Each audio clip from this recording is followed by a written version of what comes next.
سید موسیٰ کلیم فلاحی Islamic banking کے حوالے سے ایک معروف ترین شخصیت ہیں۔ آپ ایک عرصے سے اسلامک بینکنگ سسٹم سے وابستہ ہیں۔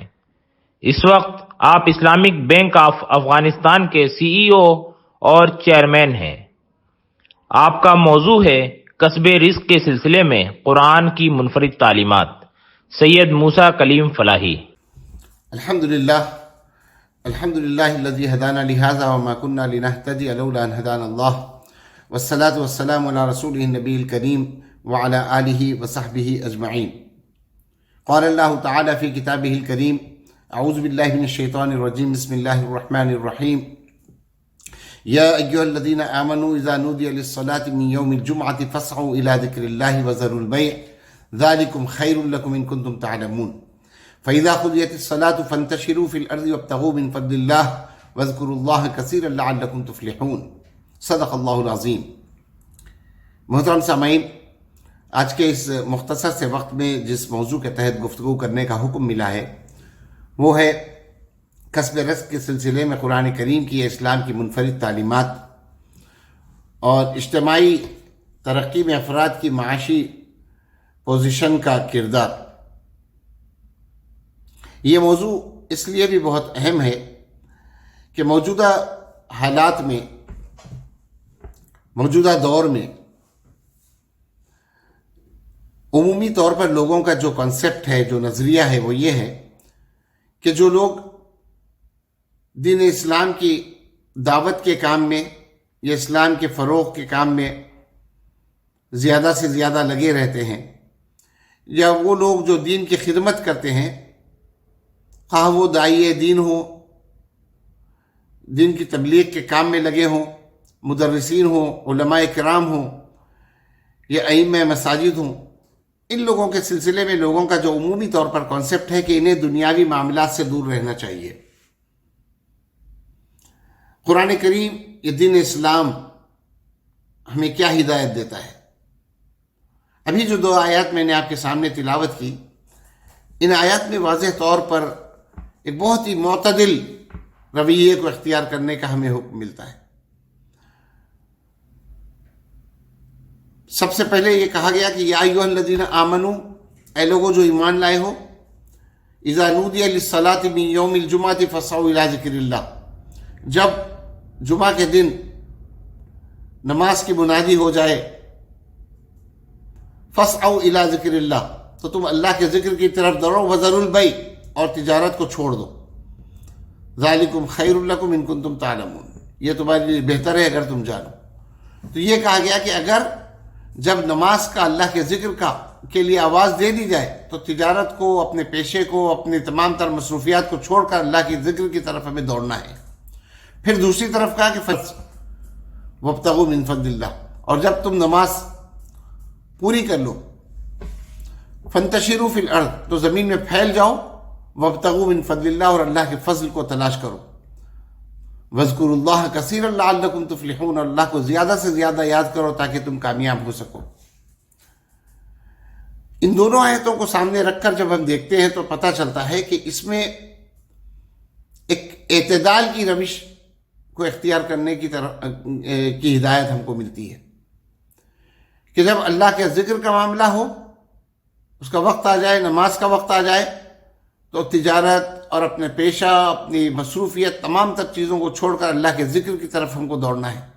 دوسری طرف جب اللہ کے ذکر سے ہم فارغ ہو جائیں تو اللہ تعالیٰ کی طرف سے ہدایت ہے، یہ ہر مومن کے لیے، ہر شخص کے لیے، کہ وہ زمین میں پھیل جائے اور اللہ کے فضل کو تلاش کرے۔ اللہ کا فضل کیا ہے؟ اللہ کا فضل ہر وہ نعمت ہے، ہر وہ چیز ہے جو اس زندگی میں زندگی گزارنے کے لیے اللہ تعالیٰ نے ہم کو عطا کی ہو، خواہ وہ مال و دولت کی شکل میں ہو یا کسی بھی شکل میں ہو۔ اللہ کے رزق کو تلاش کرنا، اپنی کفالت کے لیے، اپنے اہل و عیال کی کفالت کے لیے، اپنے معاشرے میں، سوسائٹی میں لوگوں کے کام آنے کے لیے، اس کی بہت زیادہ اسلام میں، دین اسلام میں ترغیب دی گئی۔ وہ لوگ زیادہ سے زیادہ صدقہ کرنا، زیادہ سے زیادہ خیرات کرنا، غریبوں کا خیال کرنا، زیادہ سے زیادہ مال کمائیں اور لوگوں کے کام آئیں، اس کی بھی ہمیں ترغیب دی گئی۔ ایک جگہ قرآن کریم میں اللہ تعالیٰ ارشاد فرماتے ہیں وَمِنْهُمْ مَنْ أَعَدَ اللَّهَ لَئِنْ آتَانَا مِنْ فَضْلِهِ لَنَصَّدَّقَنَّ وَلَنَكُونَنَّ مِنَ الصَّالِحِينَ۔ منافقین کا ذکر کرتے ہوئے اللہ تعالیٰ کہتے ہیں کہ ان میں سے بہت سارے لوگ ایسے ہیں من أَعَدَ اللَّهَ جنہوں نے اللہ سے عہد کیا لَئِنْ آتَانَا مِنْ فَضْلِهِ کہ اللہ تعالیٰ اگر اپنے فضل سے اپنے مال سے ہم کو نوازتا ہے لَنَصَّدَّقَنَّ ہم ضرور بہت زیادہ ہم صدقہ و خیرات کریں گے وَلَنَكُونَنَّ مِنَ الصَّالِحِينَ اور ہم صالحین میں شمار ہوں گے۔ فلما آتاہم من فضلہ اور جب اللہ تعالیٰ نے انہیں اپنے فضل سے نوازا زیادہ سے زیادہ مال و دولت دی تو انہوں نے کیا کیا بخیلوا بھی انہوں بخالت کرنے لگے وتولوا اور پھر گئے۔ تو اللہ تعالیٰ کا مال و دولت زیادہ سے زیادہ حاصل کرے تاکہ اس کی راہ میں خرچ کریں تاکہ لوگوں کے کام آ سکیں اور خود اپنی کفالت کریں اپنے اہل و عیال کی کفالت کریں۔ اور یہ تو عین دین ہے۔ تو جو لوگ زیادہ سے زیادہ اللہ تعالیٰ کی تسبیح کرتے ہیں ذکر کرتے ہیں دین کا کام کرتے ہیں ان کے اس کام کے ساتھ ساتھ انہیں کسب معاش کے لیے رزق کے حصول کے لیے تگ و دو کرنا بھاگنا سعی و جہد کرنا یہ بھی دین کے عین مطابق ہے۔ چنانچہ ایک جگہ قرآن کریم میں ارشاد فرماتے ہیں اللہ تعالیٰ کہ فی بیوت اذن اللہ ان ترفع ویذکر فیہا اسمہ یسبح لہ فیہا بالغدو والآصال رجال لا تلہیہم تجارۃ ولا بیع عن ذکر اللہ۔ ان گھروں میں وہ لوگ رہتے ہیں جس میں حکم ہوا ان ترفع جنہیں بلند کیا جائے جس میں اللہ تعالیٰ کے نام کا ذکر کیا جائے یسبح لہ فیہا بالغدو والآصال اس میں وہ لوگ رہتے ہیں جو صبح و شام اللہ تعالیٰ کی تسبیح بیان کرتے ہیں۔ رجال ان کو رجال کہہ کے اللہ تعالیٰ نے مخاطب کیا کہا کہ رجال لا تلہیہم تجارۃ ولا بیع عن ذکر اللہ کہ ان کی تجارت ان کی مال و دولت ان کی خرید و فروخت انہیں اللہ تعالیٰ کی یاد سے کبھی غافل نہیں کرتی اور نماز کے قائم کرنے سے اور زکوٰۃ کے دینے سے کبھی انہیں غافل نہیں کرتی۔ تو اللہ تعالیٰ نے ان لوگوں کا ذکر کرتے ہوئے جن کو اللہ تعالیٰ نے رجال کہہ کے مخاطب کیا کہا کہ ایسے لوگ ہیں جنہیں ان کی تجارت اور خرید و فروخت اللہ کے ذکر سے اللہ کی نماز کو قائم کرنے سے اور زکوٰۃ سے کبھی جو ہے غافل نہیں کرتی۔ تو گویا کہ اللہ تعالیٰ کا زیادہ وہ لوگ ایسے لوگ جو صبح و شام رات دن اللہ کی تسبیح بیان کرتے ہیں تو ان لوگوں کے بارے میں اللہ تعالیٰ ان کو جو ہے کہا کہ ان کی تجارت خرید و فروخت تو ایسے لوگ ہیں جو دن و رات اللہ کی عبادت بھی کرتے ہیں اور ساتھ تسبیح بھی کرتے ہیں اور ساتھ ساتھ وہ تاجر ہیں خرید و فروخت کرتے ہیں۔ تو اس سے یہ پتہ چلتا ہے کہ کسب معاش رزق کا حصول اپنے لیے اپنے اہل و عیال کے لیے اپنے معاشرے کو بہتر بنانے کے لیے یہ دین کے عین مطابق ہے۔ چنانچہ حضور اکرم صلی اللہ علیہ وسلم نے ایک مرتبہ ارشاد فرمایا کہ من سعى علی عیالہ ای اکتسب لہم بالسعی جو اپنے اہل و عیال کے لیے سعی و جہد کرے مال کمائے اپنے بھاگ دوڑ کرے فَهُوَ كَالْمُجَاهِدِ فِي سَبِيلِ اللَّهِ اس کے بارے میں آپ صلی اللہ علیہ وسلم نے کہا کہ وہ اللہ کی راہ میں گویا کہ وہ ایک مجاہد ہے جہاد کر رہا ہو۔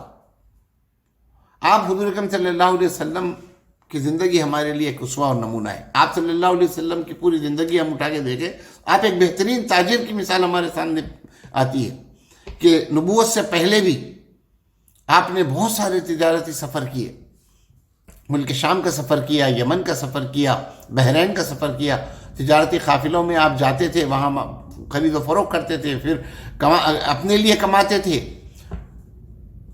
تو اس سے پتہ چلتا ہے کہ اپنے لیے کمانا تگ و دو کرنا بھاگ دوڑ کرنا تجارت کرنا یہ دین کے عین مطابق ہے۔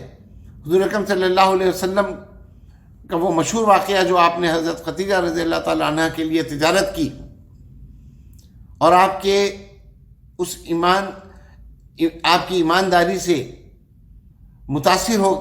اتنا متاثر ہوئی کہ انہوں نے آپ کے اپنے نکاح کا پیغام آپ کو بھیجا۔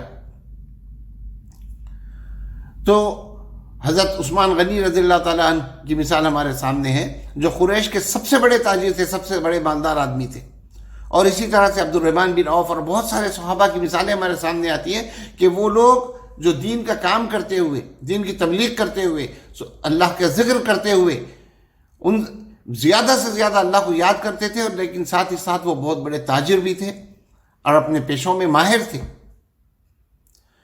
یہی نہیں بلکہ بہت سارے انبیاء کرام کے سلسلے میں ہمارے سامنے مثالیں آتی ہیں. حضرت آدم علیہ السلام کے سلسلے میں آتا ہے کہ وہ زراعت کا کام کرتے تھے.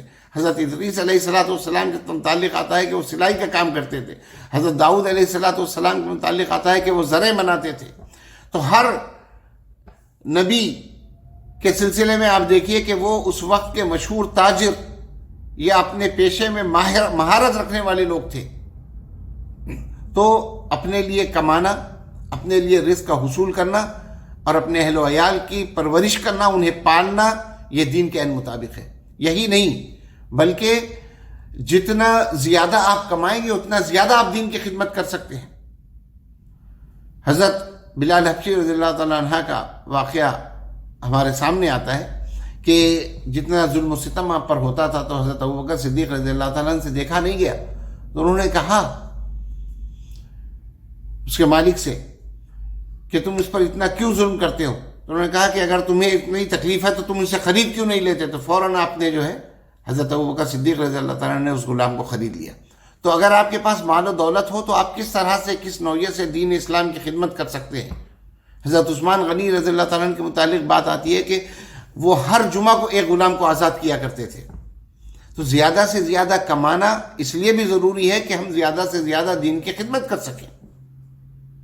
ایک تاجر، بہت بڑے تاجر، انہوں نے کہا کہ میں اتنا زیادہ بہت بڑے تاجر تھے. انہوں نے کہا کہ میرے پاس میں جتنا کماتا ہوں اگر میں اور تھوڑا سا وقت اس میں لگا دوں تو اس سے ڈبل کما سکتا ہوں. تو ان سے کہا کہ بھئی اگر آپ اور زیادہ کما سکتے، تھوڑا سا وقت لگا کے اور زیادہ، باقی وقت میں آپ کیا کرتے ہیں؟ تو انہوں نے کہا کہ کچھ نہیں کرتا، اتنا بہت زیادہ ہے میرے لیے. تو کہا کہ آپ اور زیادہ وقت لگا کر زیادہ کمائیں تاکہ آپ لوگوں کی زیادہ سے زیادہ خدمت کر سکیں، اور اس زیادہ پیسے کو آپ دین اسلام کی تبلیغ کے لیے، فروغ کے لیے، ان لوگوں کے لیے جو یتیم ہیں، مسکین ہیں، محتاج ہیں، ان لوگوں کے زیادہ سے زیادہ آپ کام آ سکیں. تو آپ زیادہ محنت کریے اور زیادہ وقت لگائیے اور اس سے ڈبل کمائیے تاکہ آپ زیادہ سے زیادہ دین کی خدمت کریں. تو دین اسلام میں جو کانسیپٹ ہمارے سامنے آتا ہے رزق کے سلسلے میں، وہ یہ کہ رزق کا حصول اللہ کے فضل کے حصول کی ممانعت نہیں ہے بلکہ اس کی ترغیب ہمیں دی گئی ہے. لیکن اس کے ساتھ ہی ساتھ یہ ضروری ہے کہ ہر کام، جتنی چیزیں اللہ تعالیٰ، جتنی باتیں اللہ تعالیٰ نے دین اسلام میں بتائی ہیں ان میں اعتدال کی روش کو باقی رکھا گیا ہے. تلک حدود اللہ ومن یتعد حدود اللہ فقد ظلم نفسہ، کہ اللہ تعالیٰ نے ہر چیز میں ایک حدود متعین کر دی ہیں. کمانے کے سلسلے میں، تجارت کرنے کے سلسلے میں، لین دین کے سلسلے میں، ناپ تول کے سلسلے میں، ہر معاملے میں اللہ تعالیٰ کی واضح ہدایات ہمارے سامنے آتی ہیں. جب لین دین کا معاملہ ہو تو اللہ تعالیٰ کا ارشاد ہے کہ اذا تداینتم بدین الی اجل مسمى فاکتبوہ، جب تم کسی سے لین دین کا معاملہ کرو تو اس کو لکھ لیا کرو. ولیکتب بینکم کاتب بالعدل، کاتب عدل جو ہے وہ تمہارے درمیان جو ہے معاملے کو لکھ لے. اور جب تم لوگوں کو جب کوئی چیز خرید و فروخت کرو تو ناپ تول میں تم جو ہے کمی زیادتی نہ کرو. وزنوا بالقسطاس المستقیم، یہ ہمیں تعلیمات دین اسلام کی ملتی ہیں. اور پھر اسی طرح سے جب لوگوں کے ساتھ معاملات ہوں، تجارت ہو، تو اس سلسلے میں سب سے اہم تعلیمات یہ ہے کہ تم اس میں ربا کا شائبہ نہ ہو، سود سے ہم جو ہے باز آ جائیں. اور ایک جتنی تجارت آپ صلی اللہ علیہ وسلم کے ذریعے سے، آپ کے صحابہ کرام کے ذریعے سے ہمارے سامنے مثالیں آتی ہیں، ان میں ان کو اگر ہم سامنے رکھ کر دیکھیں تو آج کل کے معاشرے میں، آج کل کے حالات میں ہم ان مثالوں کو اپنا کر ایک بہترین اسلامی تجارت کے مواقع لوگوں کو فراہم کر سکتے ہیں. آپ صلی اللہ علیہ وسلم نے حضرت خدیجہ رضی اللہ تعالیٰ عنہ کے ساتھ مزاربت کی تجارت کی کہ ان کے مال کو لے جا کر فروخت کیا اور پھر پروفٹ میں آپ کے ساتھ شیئر کیا. پھر آپ صلی اللہ علیہ وسلم کے متعلق یہ بھی بات آتی ہے کہ آپ صلی اللہ علیہ وسلم نے شرکت بھی کی تجارت میں.